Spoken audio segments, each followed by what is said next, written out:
7 surat yang wajib dihafal sebelum meninggal.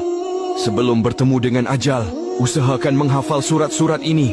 Seperti diketahui, kitab suci Al-Quran turun sebagai petunjuk maupun tuntunan kehidupan umat manusia. Adapun keutamaan membaca ke-7 surat tersebut bahkan sudah tertuang dalam hadits. 1. Surat Al-Mulk.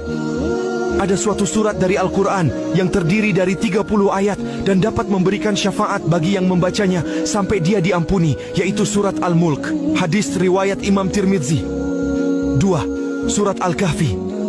Jumlah ayat dalam surat ini adalah 110 ayat. Tapi umat Islam dianjurkan untuk menghafal 10 ayat saja di awal. Barang siapa yang menghafal 10 ayat pertama surat Al-Kahfi, maka akan terlindungi dari fitnah Dajjal. Hadis riwayat Imam Muslim. 3. 2 ayat terakhir surat Al-Baqarah. Surat Al-Baqarah terbilang cukup panjang, yakni mencapai 286 ayat. Tapi ada 2 ayat yang wajib dihafal, yakni ayat 285 dan 286. 2 ayat terakhir. Barang siapa membaca 2 ayat terakhir dari surat Al-Baqarah pada malam hari, niscaya ia akan diberi kecukupan. Hadis riwayat Bukhari, nomor 5009. 4. Surat Ar-Rahman.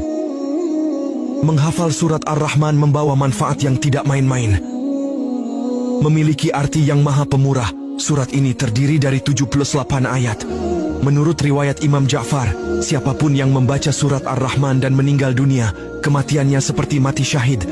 5. Surat Al-Waqiah.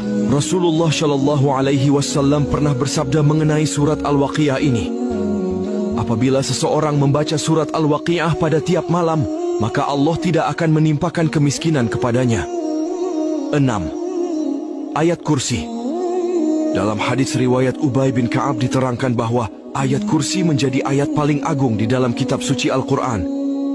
Tersimpan banyak arti yang menjelaskan kekuasaan Allah Subhanahu wa Ta'ala beserta sifat-sifatnya yang mulia.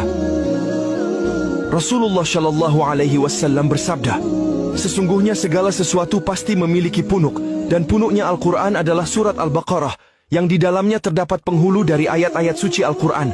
Ayat tersebut adalah ayat kursi. Hadis riwayat At-Tirmidzi. 7. Surat As-Sajdah. Nabi Muhammad Shallallahu Alaihi Wasallam rutin membaca surat As-Sajdah.